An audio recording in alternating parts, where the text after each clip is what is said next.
This is the Unbreakable Golfers podcast, where we're shining a light on your pain and weakness and how it is affecting your positions, your power and your performance on the golf course. A different type of training. So I've said it before, and I'm going to use the Michael Jordan documentary, The Last Dance, multiple times in this podcast, because there's so many lessons in there based on mindset and your body and everything else that you intend to do inside golf performance. But I'm up to the episode where Michael Jordan decides to pack in basketball and he's gonna take up baseball. And you know, the whole point is he's an elite level athlete at the top of his game, probably the best ever in one sport, and now he's decided to go into another sport, and his mindset is he's going to succeed. But the biggest thing I want to focus on is his training. So his training was completely different for basketball, it was for baseball. They're two completely different sports, but most people will think that training is training. So if you take this into modern day training, what most people do, they get a bodybuilding app or a muscle building app on their phone and they just go to the gym. Or someone gets a running app and they use that. Or someone decides they want to get to kettlebells and they use that. Now, all of that is fitness. All of that will make you fitter, stronger, more powerful, more muscular, whichever ones your targets are. But doing one of those things isn't sports specific. So you think about the amount of running that Jordan had to do in basketball. You think about it's a throwing sport, and he goes into baseball, which is a hitting sport, and obviously a running sport, and then obviously a fielding sport.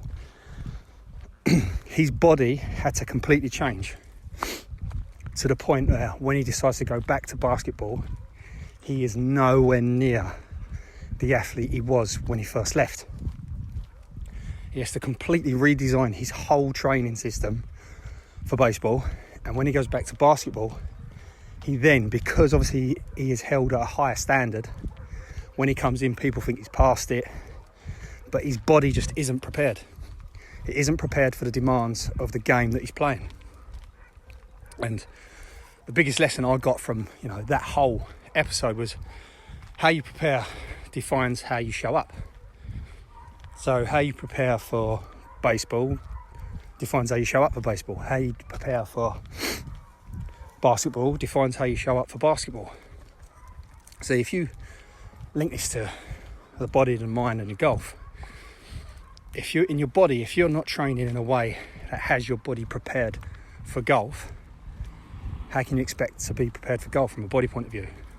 For your mindset, if you're not training in a way where you get your mind into a place where you can do your best on the golf course, how can you expect to do your best on the golf course? And think about if you show up to the golf course and your body and your mind is under-prepared, how do you expect to actually get better at the game?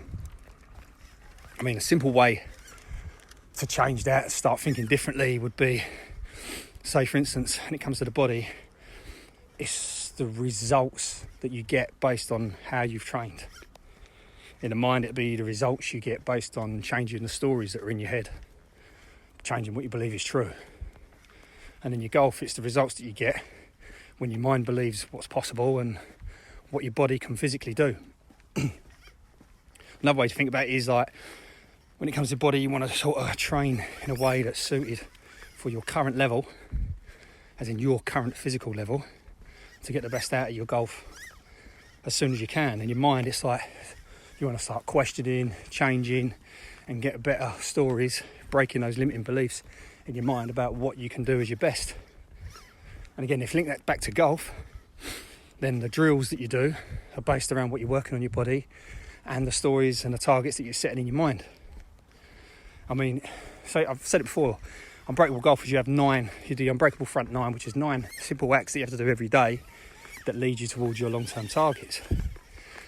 But there's no reason why anyone can't just set a long-term target and take the daily actions to get closer to it.